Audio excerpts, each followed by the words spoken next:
पंचासर तीर्थ तथा मांडकर्णी मुनि की कथा। आगे आगे श्री रामचंद्र, बीच में पतली कटी वाली सीता जी और सीता जी के पीछे हाथ में धनुष लिए लक्ष्मण चले जाते थे। उन दोनों ने जानकी सहित जाते समय तरह तरह के पर्वत श्रृंगों को, वनों को तथा अनेक रम्य नदियों को देखा। उन नदियों के तटों पर सारस, चकई और चकवा विचर रहे थे। तालाबों में कमल फूले हुए थे और उनमें जल पक्षी तैर रहे थे। चित्तल हिरन, सींगदार बनेले भैंसे तथा पेड़ों के शत्रु शूकर और हाथियों के झुंड वन में घूम रहे थे। बहुत दूर चलकर सूर्य डूबने के समय इन्होंने एक रमणीक झील देखी जो 1 योजन लंबी थी। उस झील में कमल के फूल फूले हुए थे। उनके आसपास हाथियों के झुंड घूम फिर रहे थे और सारस, राजहंस, कलहंस आदि जल पक्षी गण उनमें कलौले कर रहे थे। उस निर्मल और रमणीय जल वाली झील में गाने बजाने का शब्द तो सुनाई पड़ता था, परंतु वहां गाने बजाने वाला कोई दिख नहीं पड़ता था। तब महाबलवान श्री रामचंद्र और लक्ष्मण ने कौतूहलवश धर्मव्रत नामक ऋषि से पूछा, हे महर्षि, यहाँ गाने बजाने का ये अद्भुत शब्द सुन हम लोगों को बड़ा कौतुक हुआ है। ये है क्या? सो आप ठीक ठीक बतलाइए। हे प्रभु, यदि कोई रहस्य की भी बात हो तो भी कहिए। जब श्री रामचंद्र जी ने इस प्रकार कहा, तब धर्मात्मा मुनि तत्क्षण उस सरोवर के प्रभाव का समस्त वर्णन करने लगे। वे बोले, हे रामचंद्र, इसका नाम पंचाप्सर है और इसमें सदा जल बना रहता है। इसको मांडकर्णी नामक मुनि ने अपने तपस्या के प्रभाव से निर्मित किया है। मांडकर्णी ने बड़ा घोर तप किया था। जब उन्होंने 10,000 वर्ष तक वायु पीकर और इस सरोवर में रहकर तपस्या की, तब अग्नि आदि समस्त देवता बहुत घबराए। वे लोग एकत्र हो आपस में कहने लगे कि जान पड़ता है ये ऋषि हम में से किसी देवता का पद प्राप्त करने के लिए ही तप कर रहे हैं।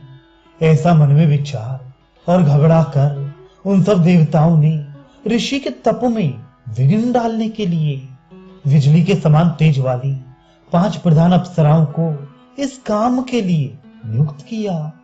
उन अप्सराओं ने इहलोक और परलोक संबंधी धर्म अधर्म को जानने वाले मुनि को देवताओं का काम पूरा करने के लिए काम के वश में कर लिया। ऋषि ने उन 5 अप्सराओं को अपनी स्त्रियां बना लिया। तब ऋषि ने अपनी तपस्या के प्रभाव से इस झील में उनके रहने के लिए एक अदृश्य घर बनवाया, जिसमें वे सब 5 अप्सराएं सुखपूर्वक रहने लगी और तप के प्रभाव से युवा अवस्था को प्राप्त उन ऋषि के साथ वे विहार करने लगी। ऋषि के साथ विहार करती हुई उन अप्सराओं ही के गाने बजाने का ये शब्द है। उन्हीं के गहनों की झनकार से मिलकर ये मनोहर गाने का शब्द सुनाई पड़ता है।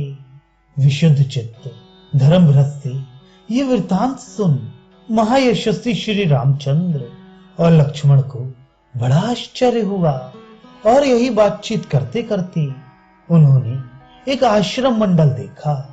वे आश्रम कुश और चीर से वेष्टित थे और उनमें तपस्वी ब्राह्मण रहते थे। उस आश्रम मंडल में सीता और लक्ष्मण सहित श्री रामचंद्र जी गए। महायशस्वी श्री रामचंद्र तथा लक्ष्मण का वहां रहने वाले महर्षियों ने अतिथि सत्कार किया और श्री रामचंद्र जी उसी आश्रम मंडल में टिक रहे। रात भर सुखपूर्वक ऋषियों द्वारा सत्कारित हो श्री रामचंद्र जी बारी बारी से उन सब ऋषियों के आश्रमों में, जिनमें वे पहले ही आए थे, कहीं 14 मास, कहीं 1 वर्ष, कहीं 4 मास, कहीं 5 मास, कहीं 1 वर्ष से भी अधिक, कहीं पखवाड़े से अधिक, कहीं 3 महीने और कहीं 3.5 महीने, कहीं 3 मास, कहीं 8 मास श्री रामचंद्र जी सुखपूर्वक ठहरे। इस प्रकार वन में धर्मज्ञ श्री रामचंद्र जी ने सीता सहित बस कर 10 वर्ष बिता दिए। तदनंतर श्री राम फिर सुतीक्षण के आश्रम में आए और आश्रम में आने पर आश्रमवासी मुनियों द्वारा उनका सत्कार किया गया। शत्रुओं को मारने वाले श्री रामचंद्र जी ने वहां कुछ दिन रहकर एक दिन विनय पूर्वक महर्षि सुतीक्षण से ये पूछा कि हे भगवान, इसी वन में कहीं मुनियों में श्रेष्ठ अगस्त जी भी रहते हैं। ये बात मैं नित्य ही मुनियों के मुख से सुना करता हूँ, किंतु यह वन इतना लंबा चौड़ा है कि मुझे उनके रहने के स्थान का पता आज तक नहीं चला। फिर मुझे यह भी नहीं मालूम कि उन धीमान महर्षि का इस रमणीक वन में आश्रम किस ओर है। मैं सीता और लक्ष्मण सहित उनको प्रसन्न करने तथा प्रणाम करने के लिए वहां जाना चाहता हूँ। मेरे मन में ये एक बड़ा मनोरथ है कि मैं स्वयं उनकी सेवा शुश्रूषा करूं। इस प्रकार मुनि जी ने धर्मात्मा श्री रामचंद्र जी का वचन सुना और उस उत्तर में सुतीक्षण जी ने प्रसन्न होकर दशरथ नंदन से कहा, मैं आपसे और लक्ष्मण से यह बात कहने ही को था। बड़े आनंद की बात है कि आपने वही बात स्वयं मुझसे कही। आप लक्ष्मण व सीता जी को साथ ले अगस्त्य आश्रम में जाइए। हे वत्स, अब मैं आपको उस स्थान का पता बतलाता हूँ जहां अगस्त्य जी रहते हैं। सुनिए, यहाँ से 4 योजन पर दक्षिण दिशा में अत्यंत रमणीक अगस्त जी के भाई का आश्रम है। इस वन प्रदेश में उस आश्रम की भूमि चौरस है और वहां अनेक पीपल के पेड़ों का वन शोभित हो रहा है। वहां बहुत से पुष्पों एवं फलों के वृक्ष हैं और तरह तरह के पक्षी बोला करते हैं। वहां स्वच्छ एवं शुद्ध जल से भरे अनेक जलाशय हैं जिसमें अनेक प्रकार के कमलों के फूल फूले हुए हैं। वे सरोवर हंस, जल कुक्कुट और चक्रवाक पक्षियों से सुशोभित हैं।